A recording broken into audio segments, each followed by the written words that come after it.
Even the mightiest can fall when their foundation is built on lies and domination. Sauron, the Dark Lord, the master of the One Ring, was once one of the most powerful beings in Middle-earth. But how did he rise to such great heights, only to fall so spectacularly? Long before he became the embodiment of evil, Sauron was once known as Mairon, a Maia, a powerful spiritual being who served the godlike Valar. In the beginning, he was not evil. In fact, Mairon loved order, structure, and perfection. His natural inclination was to craft and organize, traits that he shared with Aule, the Vala of craftsmanship and smithing. However, Mairon's desire for control and efficiency began to grow. The more he sought order, the more he longed to dominate. This obsession with perfection made him susceptible to corruption. He sought a master who could teach him greater power, and he found one in Morgoth, the first Dark Lord. Under Morgoth's tutelage, Mairon embraced the ways of deceit and domination. He became Sauron, abandoning his desire for order in favor of subjugation. He no longer wished to simply create, he wanted to rule. After Morgoth's defeat at the end of the First Age, Sauron went into hiding. But he did not vanish. Instead, he learned from his master's mistakes. Where Morgoth used brute force, Sauron would use cunning and deceit. He slowly re-emerged in the Second Age, manipulating the Elves of Eregion under the guise of Annatar, the Lord of Gifts. It was during this time that he orchestrated his greatest triumph, the forging of the Rings of Power. With the knowledge he gained from the elven smiths, he helped craft the rings, but secretly forged the One Ring in the fires of Mount Doom. This ring would control all others, making Sauron the master of Middle-earth.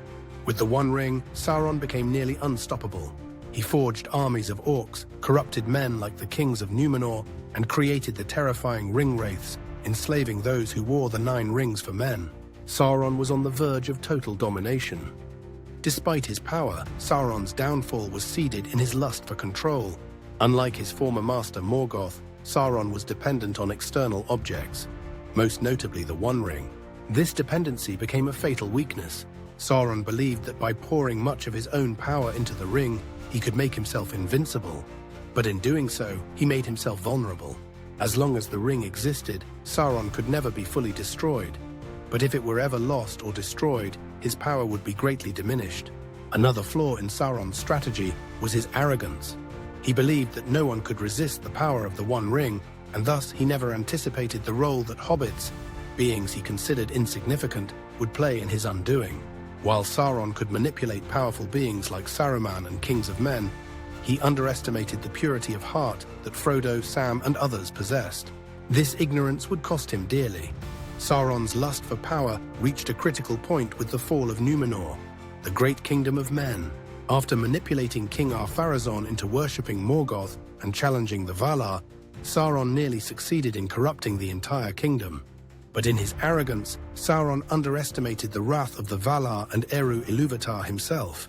Númenor was sunk beneath the waves, and while Sauron's spirit survived, his body was destroyed. It was the first major blow to his ambitions, but he did not learn humility from it. When Sauron returned to Middle-earth after Númenor's fall, he once again sought domination. His power was still immense, and he launched the War of the Last Alliance, pitting elves and men against his dark armies. However, the pivotal moment of his downfall came during the siege of Barad-dûr. In the final battle, Sauron faced Isildur, the son of Elendil. Sauron was physically defeated, and the One Ring was cut from his hand. But again, Sauron's arrogance was his undoing. He believed that the ring was too tempting for anyone to destroy, and in this belief, he was partially right. Isildur, consumed by the ring's power, chose to keep it rather than destroy it, allowing Sauron's spirit to survive. Without the ring, Sauron's power diminished, but he was not vanquished. He went into hiding for centuries, waiting for the ring to be found so he could rise again. The final chapter of Sauron's story takes place during the War of the Ring in the Third Age.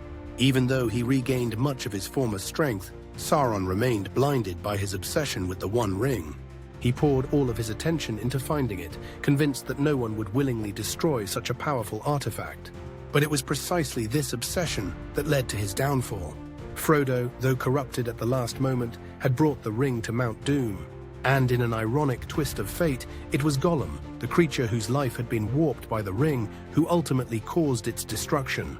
With the ring cast into the fires of Mount Doom, Sauron's power was utterly destroyed. His spirit was dispersed, unable to take physical form again.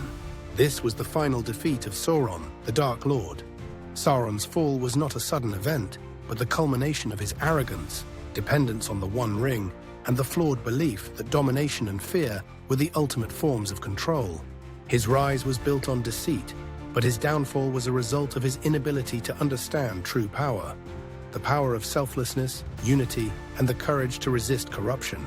Sauron fell not just because he was defeated in battle, but because his foundation was built on domination, and that in the end could not withstand the strength of will and hope that resisted him.